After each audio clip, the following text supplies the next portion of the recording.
황후의 지성이라 불렸던 이어령 선생이 늦게 예수를 믿고 몇 권의 책을 쓰게 됐는데 그 마지막 책이 당신은 크리스찬입니까? 하는 책입니다.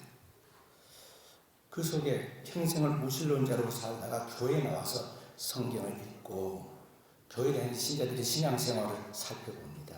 그러면서 많은 실망과 낙심을 하게 되었습니다. 회의감이 들었다는 것입니다. 왜냐하면 그동안 교회를 다니는 신자들의 그 신앙생활을 관찰해본다. 그들의 신앙생활과 성경에 말씀하신 그 이상이 너무나 달랐기 때문에 그러한 것입니다. 그래서 자신의 마음속에 생각했습니다. 만약 이들의 신앙생활하는 모습이 교회의 전부이고 신앙의 진실이라면 내가 이런 교회를 계속 다녀야 하는가 하는 의문이었습니다.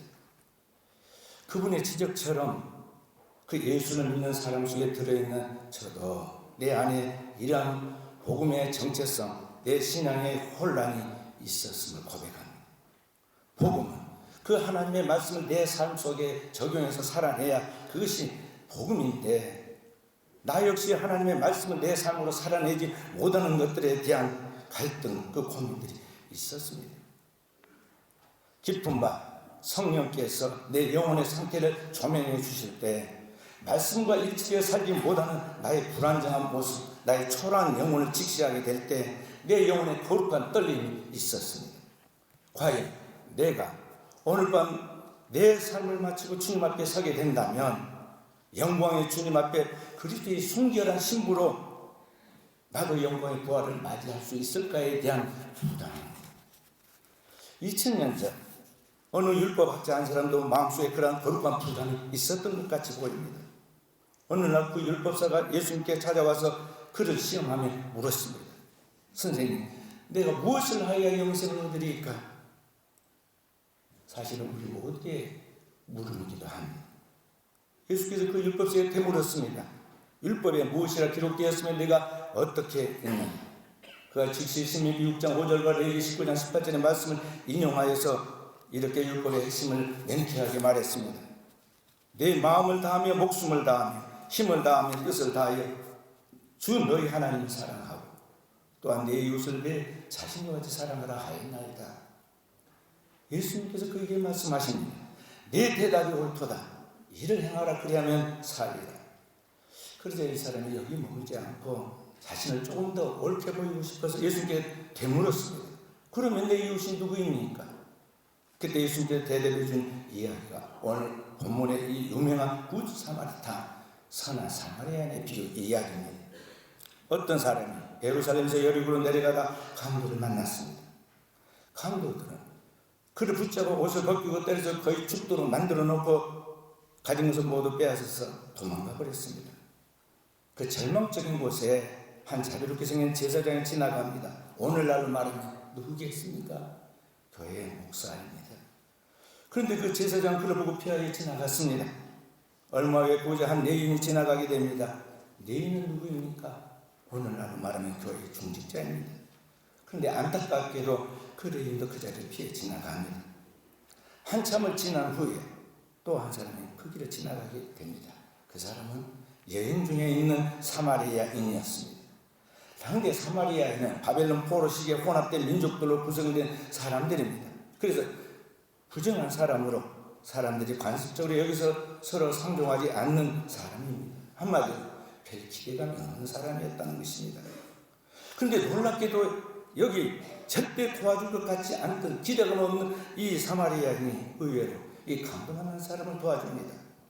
사마리아인 이 강도 만난 사람을 보자마자 그를 불쌍히 여깁니다. 그리고 가까이 가서 그의 상처에 자기가 가지고 있던 자기의 소중한 기름과 포도주를 그에게 부어서 그를 싸매주고 그를 치료해 줍니다.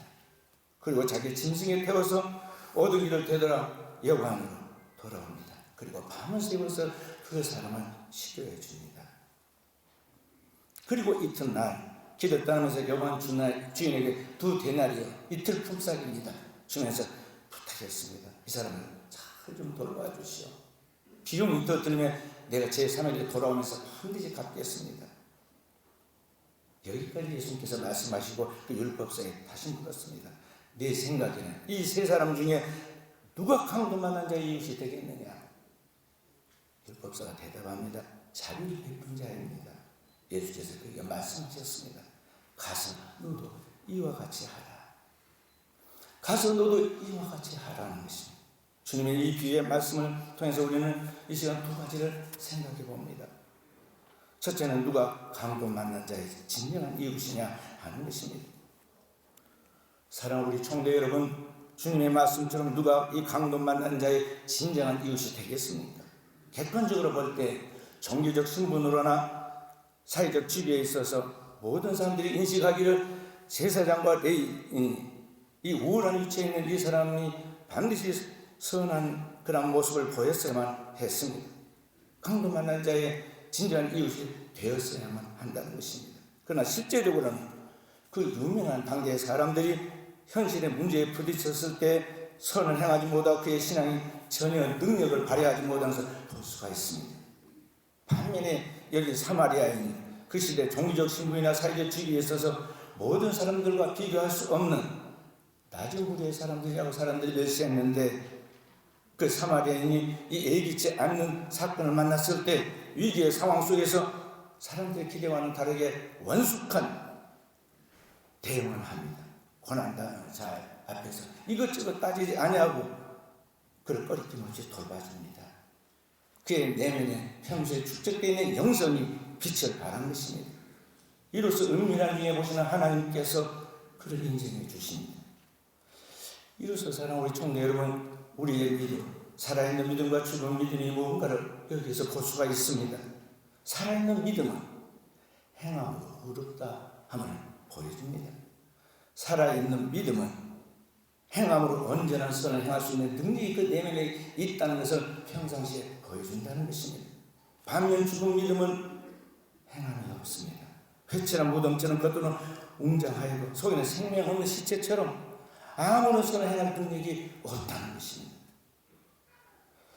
여기 오늘 강도 만난 자의 이웃이 누구냐고 물었을 때 주님의 무릎 앞에 자비를 베푼 자입니다 하고 대답했던 그 율법사도 주님이 가서 너도 이와 같이 하라는 그 말씀을 들었을 때 더 이상 말을 하지 못하고 자리를 떠나갔습니다.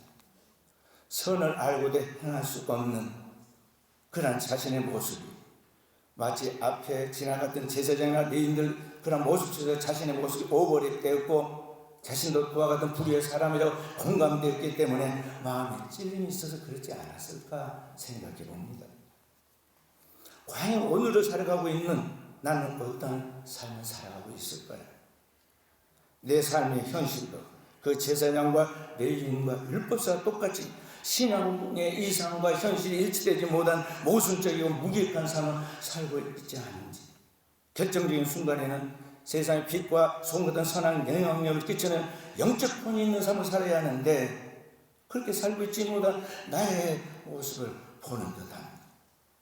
성경은 말씀하시기를 표면적 유대인이 유대인이 아니면 이면적 유대인이 유대인이고 육신의 할례가 할례가 아니라 할례는 마음이 할지니 영에 있고 율법 조문에 있지 않다고 그랬습니다. 수십 년 동안 하나님을 믿고 기독교에서 세례받고 목회자의 직분을 가지고 살아가고 있지만 과연 내가 완성된 하나님의 자녀로서 하나님의 천국 백성으로 들어가기에 합당한가 하는 것은 오늘 우리의 삶 속에서 별개의 이야기라는 것입니다.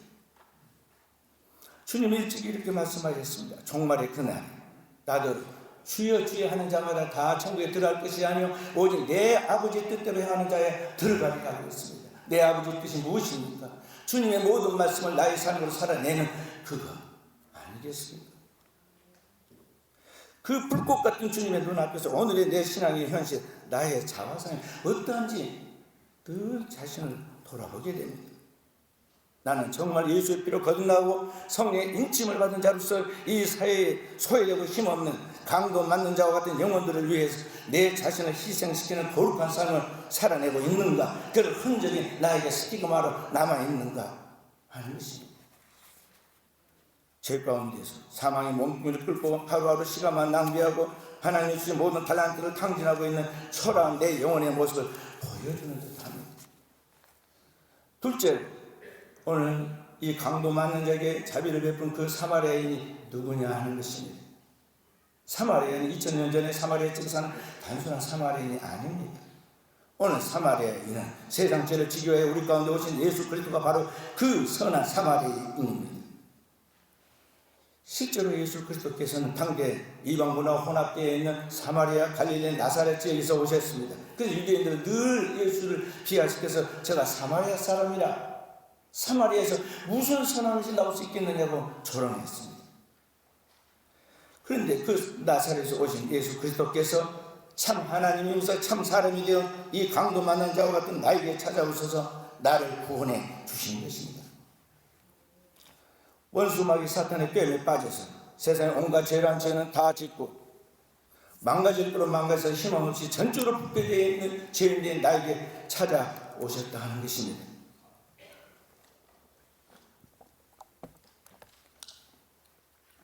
그 사망의 음침한 골짜기에 버려져서 죽어가고 있는 탕자된 나에게 찾아오십니다. 그래서 그 십자가의 보혈의 포도주와 성령의 기름을 발라서 나의 영혼부터 육신, 나의 삶의 모든 부분을 치유해 주십니다. 성경은 이렇게 말씀하십니다. 이사야 53장 5절 6절 말씀. 그가 찔림은 우리의 허물을 인하며 그가 상함은 우리의 죄악을 인하니라. 그가 징계를 받음으로 우리가 평화를 누리고 그가 채찍에 맞음으로 우리가 나음을 입었도다. 우리는 다 양 같아서 각기 제 길로 가꾸는 여호와께서 우리의 죄악을 그에게 담당시키셨도다. 우리는 다 눈먼 짐승과 같이 한 치 앞도 모르고 본능을 따라서 하나님 없는 사람들처럼 이 세상의 유혹과 육신의 욕망에 빠져 제멋대로 논하는 사람들입니다. 그래서 마귀의 포로가 되어 저주와 천한과 질병으로 망가져 파멸해가고 있을 때 나를 찾아오신 그 선한 사마리아인 되신 예수 그리스도께서 십자가에서 나의 모든 죄를 짊어지고 영원한 속죄를 이루십니다. 십자가에서 아버지, 저들의 죄를 사하여 주십시오. 저들은 자기가 하는 것이 무엇인지를 알지 못합니다. 우리를 대속하여 속죄하실 때 하늘과 땅이 빛을 잃고 깊은 흑암 가운데서 침묵하게 됩니다. 그 십자가 위에서 피와 땀과 눈물 한 방울까지 그리고 호흡 한 자락까지 다 쏟아내시고 속죄할 때 우리의 모든 죄가 다 사해지게 된 것입니다. 히브리서 9장 12절 말씀. 염소와 송아지 피로 하지 아니하고 오직 자기 피로 영원한 속죄를 이루사 단번에 성소에 들어가셨느니라. 이와 같이 예수 그리스도께서 우리의 모든 죄를 다 속죄하고 하늘과 땅 사이에서 그 모든 문제를 다 풀어낸 다음 이렇게 마지막 외침을 테텔레스타, 다 이루었다. 죄의 값을 다 치렀다. 이러한 주님의 선언과 함께 인류의 모든 죄는 영원히 사해지고 그에게 하나님의 의가 나타나서 오늘 여러분과 제가 하나님의 의를 덧입은 거룩한 하나님의 사람, 하나님의 자녀, 새로운 피조물이 된 것입니다. 고린도후서 5장 17절 말씀. 그런즉 그리스도 예수 안에 있는 사람은 새로운 피조물이라 이전 것은 지나갔으니 보라 새 것이 되었다. 이제 중요한 것은 사랑하는 우리 종대 여러분 그것입니다. 구원받고 하나님 자녀인 내가 어떻게 살아야 하는가 하는 것입니다. 주님은 그 7살에 이렇게 말씀하셨습니다. 가서 너도 그와 같이 하라. 가서 너도 이와 같이 하라. Go and do likewise. 가서 너도 하나님의 신적인 신분을 가진 자녀로서 이제는 그 자비를 베푼 선한 사마리아인처럼 살아라. 너도 그 선한 사마리아인 대신 예수 그리스도께서 세상 마귀에게 속아서 죽어간 그 영혼들을 긍휼히 여겨서 십자가를 지신 것 같이 너도 십자가 지는 삶을 살아라 말씀하고 있습니다. 저와 우리 사람 모든 총대들이 이렇게 살아갈 수 있기를 바랍니다. 사랑하는 총대 여러분, 그런데 문제는 과연 내가 어떻게 이와 같이 세상의 빛과 소금 같은 선한 영향력을 끼치는 완벽한 삶을 살아낼 수 있느냐 하는 것입니다. 누가 이 세상에서 과연 참 하나님이며 참 사람 되신 예수 그리스도처럼 그렇게 온전한 삶을 살아낼 수 있느냐는 것입니다. 아무리 좋은 대학을 나와 수십 년 종교적 수양과 철학으로 도덕과 윤리로 무장하여 나아갈지라도 현재 발달된 문명의 첨단 AI 인공지능을 다 동원해서 도움을 받는다 할지라도 인간은 아무도 이런 완전한 선을 행할 수가 없습니다. 그게 인간의 한계입니다. 세상은 여전히 예수 그리스도와 그의 제자들을 그리워하지만은 온통 이 세상 돈과 명예와 출세를 탐하여 예수의 제자답게 살아가고 있지 못하는 것이 오늘의 우리들의 현실입니다. 저도 외인은 아닙니다. 그러면 어떻게 우리가 그렇게 주님처럼 살아갈 수 있느냐 하는 것입니다. 그렇게 살아갈 수 있도록 하기 위해서 아버지께서 예수 그리스도를 통해서 우리에게 보내주신 파라클레토스 보혜사 성령으로만 이렇게 주님처럼 살아갈 수가 있는 것입니다. 보혜사, 그 아버지께서 내 이름을 보내신 성령, 그가 와서 나에 대한 모든 걸 가르치시고 생각나게 한다고 말씀하셨습니다. 십자가 보혈을 통해서 영원한 속죄를 이루신 주님께서 부활 승천하실 때 그 오른손으로 아버지께 성령을 받아서 우리에게 부어주셨습니다. 성경은 말씀하시니 사도행전 8장 오직 성령 너희에게 임하시면 너희가 권능을 받고 예루살렘과 온 유대와 사마리아와 땅끝까지 이르러 내 증인이 되리라 그랬습니다. 그러므로 사랑하는 총대 여러분, 여러분과 제가 이 성령의 충만한 삶을 살아내도록 기도해야겠습니다. 기도 외에 다른 방법 없습니다. 역사의 종말을 맞은 이 시대에 우리가 어떻게 성령의 지배를 받아서 이 어둠의 세상의 빛과 소금으로서의 삶을 살아갈 수가 있습니까? 그것은 주님처럼 기도해야 합니다. 새벽 미명에 한적한 곳에 나가 기도하신 주님처럼 큰 문제가 있을 때마다 깊은 밤 주님께서 심한 통곡과 눈물로 간구와 손을 올려 그 경외하심을 인하여 들으심을 얻었던 것 같이 오늘의 시대도 그 고전적인 것 같지만 그 전통적인 방법을 그대로 따라서 우리가 하나님 앞에 기도해야 한다는 것입니다. 살아계신 하나님 앞에 우리가 이렇게 거짓 없는 믿음을 가지고 기도할 때 성령께서 우리의 연약함을 도와주십니다. 기도할 때 주의 뜻이 무엇인지 맞게 생각나게 하시고 어떻게 사는 것이 하나님의 기뻐하는 삶인가를 깨닫게 해서 그 살 수 있도록 주님께서 성령을 인도하시는 능력을 주십니다. 그렇기 때문에 오늘 살아가는 우리의 삶의 양식을 바꿔야 합니다. 나도 모르게 내 몸에 배어있는 이 인본주의 세속적인 그런 생활이 나의 몸에 비어 있습니다. 모든 문제에 부딪힐 때 쉽게 해결하려고 내 지식과 수단과 방법과 돈으로 해결하려고 했던 내 인본주의적인 사고 방식과 삶의 스타일을 바꿔야 한다는 것이죠. 초대교회 성도들이 했던 것과 똑같이 오늘 여러분과 제가 눈물고 기도를 하나님의 기도에서 물과 성령으로 거듭나는 그런 역사가 나타나도록 해야겠습니다. 영혼의 그릇이 없습니까? 우리는 자연의 외적인 것들, 종교적 신분과 사회적 지위와 외모로 치장하고 꾸밉니다. 믿음의 선진들처럼 영혼에 큰 부담을 갖고 내가 어찌할까 하는 회개가 이루어질 때 그 기도가 연락되어 성령의 충만한 임재가 이슬처럼 우리의 영혼에 내리게 될 것입니다. 그때 우리가 드리는 예배가 회복되게 됩니다. 아름다운 악기나 세련된 연주가 없어도 하나님이 찾으시는 사한 제사가 드려집니다. 영과 진리로 드리는 예배 드리게 됩니다. 요한복음 4장 23절 24절 말씀 하나님은 영이시니 예배하는 자가 영과 진리로 예배할지니라. 하나님 이렇게 예배하는 자를 찾으시니라 그랬습니다. 영과 진리로 드리는 예배 엠프리마타이 카이 알레데이아 성령 안에서 그리고 진리로 드리는 예배입니다. 초대교회 마가의 다락방에서 12사도와 110명의 성도들이 모여서 예배하며 절박하게 기도할 때 이 성령 안에서 진리로 드리는 예배가 실제로 이루어졌습니다. 오순절날 이미 이르며 그들이 다 같이 한 곳에 모였더니 호련히 하늘로부터 급하고 강한 바람 같은 소리가 있어 그들이 앉은 온 집에 가득한 마치 불이같이 갈라지는 것들이 그들에게 보여 각 사람 머리에 하나씩 임하여 있더니 그들이 다 성령의 충만을 받고 성령의 말하게 하심을 따라 다른 방언으로 말하기 시작했다 했습니다. 이렇게 성령과 진리로 거듭난 사도들이 전한 그 복음의 캐리그마를 들을 때 맥주제를 지키기 위해서 전 세계 15개 국가에서 모이던 디아스포라들이 잘 듣기도 모르고 우리가 어찌할 거는 회개가 터져나왔습니다.